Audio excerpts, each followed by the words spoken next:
Cikgu ulang balik untuk nombor 3. Nombor 3 ni dia agak mencabar sikit nak fahamkan dia. Ni adalah bilangan kelahiran daripada 2014 sampai 2017.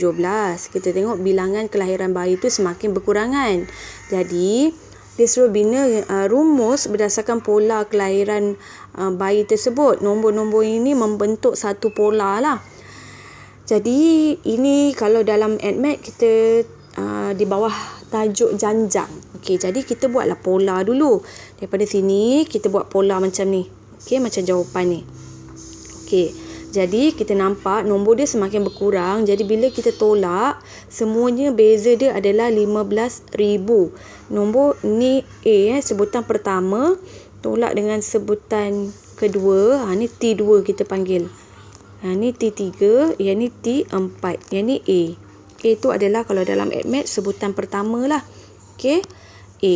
Dia tak, ataupun T1. T1 pun boleh, A pun boleh.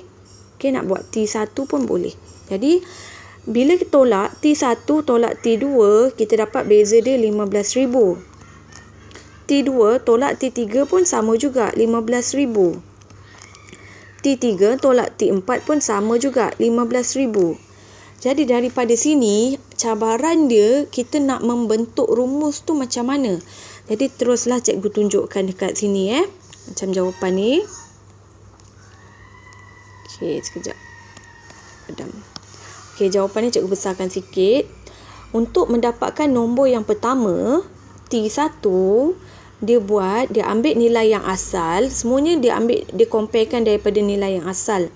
Nilai asal, untuk mendapatkan nilai asal, dia tak perlu tolakkan apa-apa. Jadi, 536100 tolakkan dengan 15,000, tetapi kena darabkan dengan sifar. Sebab, bila darabkan dengan sifar, dia akan dapat balik diri dia 536,100. Okey, tu untuk yang pertama. Untuk mendapatkan yang kedua, T2, 521,100. Okey, salin dulu, 521,100. Pun daripada nilai asal, tolakkan dengan 15,000 tetapi dia darab dengan 1. Sebab apa darab dengan 1? Okey. Sebab bila darab dengan 1, dia akan dapat balik nilai dia. Okey, yang ni lah kena fikir sikit, kemahiran berfikir sikit sini. Okey, untuk dapatkan nilai yang kedua, ambil nilai yang asal, tolakkan dengan beza tadi, tetapi bila kita darab dengan 2, okey, bila darab dengan 2, kita dapatlah beza dia. Okey, ataupun dengan kata macam ni. Yang pertama tu tak perlu tolak apa-apa. Yang pertama, yang nak dapatkan T2, okey, nak dapatkan T2, kita dah nak dapatkan T2 ni tadi, kita dah tolak kali pertama. Okey, nak dapatkan T3 yang mana ni? Nak dapatkan T2 Nak dapatkan T3. Okey, nak dapatkan sebutan yang ketiga ni, kita dah tolak sebanyak 2 kali. Okey, sebab tu darab dengan 2. Untuk mendapat sebutan yang terakhir, 491,100, kita dah tolak sebanyak 3 kali. Ataupun kita tekan kalkulator, kita dapat balik nombor yang asal. Jadi daripada sini, macam mana nak membentukkan satu rumus tu? Cabaran dia dekat sini agak mencabar juga. Okey, sebab mungkin ramai akan careless. Yang ini semua daripada atas. Okey, sekejap. Okey, ini daripada atas ke bawah semuanya sama. Jadi kita tulis 536,100. Lepas tu tolak. Dia tulis tolak. Yang ni 15,000 sama. Dia tulislah 15,000. Tetapi yang ini dia tak tulis N. Ini yang pelajar agak keliru. Okay, cikgu pun tadi salahnya dekat sini. Sebab apa N tolak 1? Sebab untuk mendapatkan tempat yang pertama, tempat pertama kan tempat 1. Jadi kita kena letak, kalau kita letak 1 kat sini, 1 tolak 1 baru boleh jadi kosong. Okey, untuk mendapatkan tempat yang kedua, N dia 2. N tu adalah nilai tempat dia. 2 tolak 1 baru dapat 1. Okey, tempat yang ketiga, N3. So, 3 tolak 1 akan dapat 2. Dan tempat yang terakhir adalah tempat 4. 4 tolak 1 dapat balik 3. So kat sini bukan terus walaupun dia berbeza tak boleh terus tulis N. Kat sini kebatnya N tolak 1. Okey, ataupun nak buat macam ni pun boleh, ataupun nak selesaikan.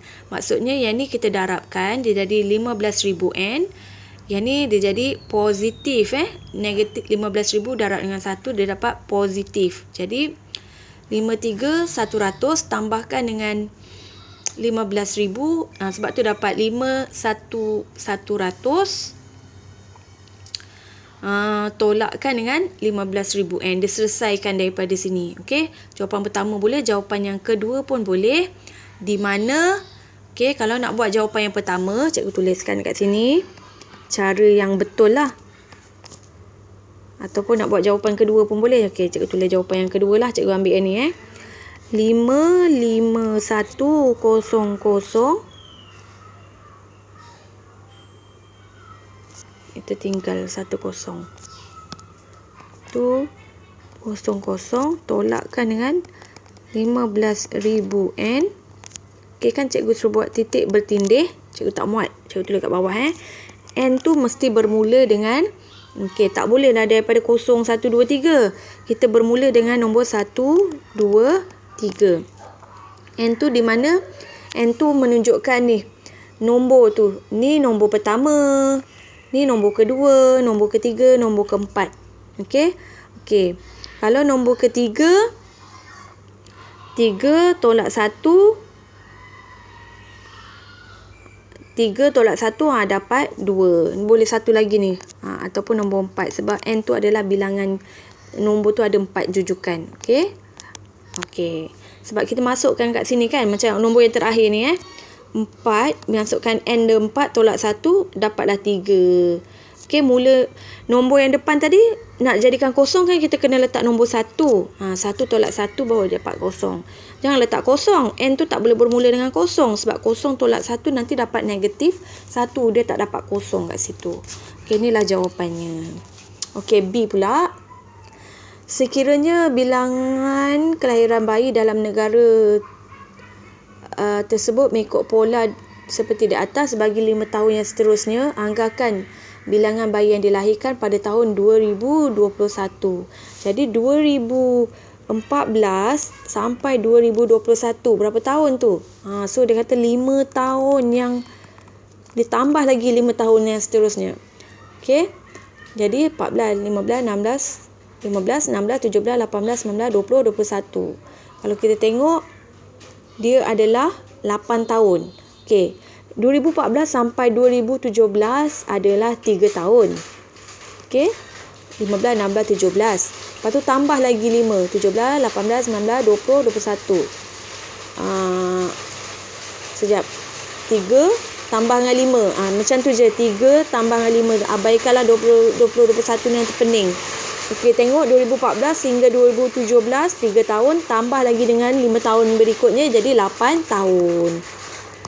Jadi dekat formula ni untuk menjawab soalan B macam ni lah. Okey. Ambil balik formula yang tadi. Gantikan N tu dengan 8. Okey. Yang ni tak perlu tolak-tolak.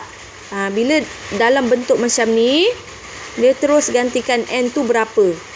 Kalau yang N tolak 1 tu, tu pengiraan dia lain pula. So, kita selesaikan. Kita ambil N tu.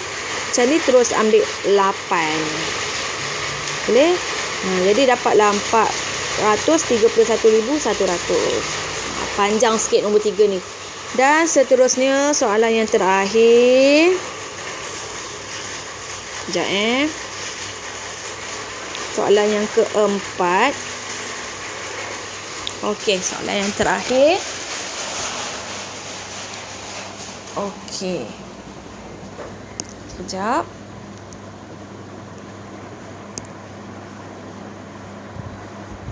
Buka pen. Okey, untuk soalan yang terakhir, dia bagi gambar rajah macam ni Dia bagi gambar rajah. Okey, ada 3 gambar rajah. Ni cikgu tunjukkan yang A sajalah. Dan dia suruh kira sin 60 dengan cos 60. Yang ni cikgu tunjukkan untuk, dia ada 3 gambar rajah. Cikgu tunjuk untuk 1 gambar rajah saja. Yang 2 gambar rajah lagi awak boleh buat Okey, ni trigonometri. So kena ingatlah soh, cah, tua. Okey. Jadi sin 60, ingat sin 60, ingat soh. Daripada 60 punya nombor O per H. Jadi jawapan dia O dia opposite dia Y, H dia Z. Okey. Itu jawapan dia. Kalau cos 30 pula. Okey. Cos 30. Cos ingat cah A. Ni A dia, Y dan H, Z. Inilah jawapan dia. Begitu juga dengan gambar rajah kedua dan ketiga. Gunakan trigonometri. Susahnya nak sebut bulan puasa ni. Soh, cah, tua. Tapi tua kita tak gunalah sebab dia tak ada tangent kan. Dan kita perhatikan jawapannya sama. Okey. Nanti inilah jawapan dia. Ni jawapan dia. Okey, yang ni pun jawapan dia. Nanti awak akan dapat P per R. Yang ni A per C. Sama je Okey, sin dengan cos sama. Okey, B pula. Perhatikan. Okey, sekejap. Cik buka. Okey. Perhatikan hubungan antara sudut dengan nisbah fungsi sin dan cos bagi setiap pasangan di atas. Okey, pasangan ni kita perhatikan. Apa yang kita perhatikan, kita nampak jawapannya sama je kan. Jadi daripada situ bina satu kesimpulan induktif. Okey, daripada kes-kes yang dibagi ni buat induktif, buat formula sedikit, rumusan formula lah. Hubungan antara sin dan juga cos dengan menggunakan benda ni. Cos 90. Jadi apa yang perlu kita buat? Kita tengok sin 60 kita samakan dengan jawapan sin 60 sama dengan jawapan cos 30.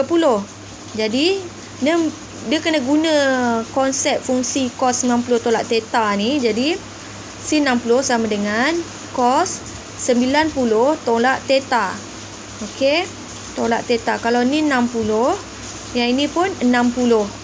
Okey, kita nampak kaitannya. Kalau ni 60, yang ni pun 60. Baru 90 tolak 60 baru dapat 30. Cos 30. Okey, yang ini pula sin 40 90. Kalau tolakkan dengan 40, ambil balik theta tu akan dapat 50. Betul lah, dapat balik cos 50. Okey. Yang ini pula sin 20. Kita gunakan konsep 90 tolak theta. Theta tu kita ambil nilai yang depan. Kita try tadi. Kita dapat. Ada kaitannya. Sama nombor tu. Bila kita ambil nombor depan. 60, 40, 20. Kita dapat nilai yang sama. Cos 70, 50 dan 30. Jadi daripada situ. Kita buat satu rumusan. Sin theta. Cos 90 tolak theta. Dia suruh buktikan macam mana sin theta menjadi cos 90 tolak theta. Okey, dia bagi guideline, dia bagi hint. Okey, nanti bila awak buat rumusan daripada perkaitan ni, ni konon-konon kena fikir sendirilah. Ni memang kena fikir macam mana hint dia bagi hint. Nanti awak akan dapat rumusan yang macam ni. Jadi mungkin kita boleh gunakan yang ni kan. Kita gunakan hint yang dia bagi tu. Okey, kalau sini 60, kalau ambil dengan theta tu sama. 60, sini pun 60, theta kan? Sama, theta. So akan dapat kat situ cos 30. Jadi betul lah dapat cos 30. Okey. Jadi terbuktilah nak dapatkan sin theta tu cos 90 tolak 60, 40 tu yang berubah tu kita ambil theta dia. Theta tu kita ambil balik yang depan tu 40, 40, 20, 20. Okey, dah terbukti. Yang seterusnya C diberi sin theta 0.9848 berdasarkan kesimpulan induktif daripada B tadi. Nyatakan cos 10. Jadi kita gunalah formula sin 80. Kita guna ni, sin theta ni kita buat 80. 90 tolak dengan 80. Okey, dapatlah cos 10. Okey, cos 10. Ada dua cara. Boleh tekan kalkulator cos 10 ataupun kita dah tengok kan. Kalau nombor dia sin 60, jawapannya mesti sama dengan cos yang kita nak cari. Ni pun sama, ni pun sama. Jadi dia dah beritahu sin 60 jawapannya 0.948. Jadi kalau kita masukkan nilai cos 10 tu pun sepatutnya samalah dengan jawapan tu, 0.9848. Nak terus ambil pula, nak guna kalkulator pun boleh, sebab secara logiknya bila guna formula ni jawapan dia mesti sama. Okey, itu dia video yang kedua ni, soalan nombor 3 dan soalan nombor 4.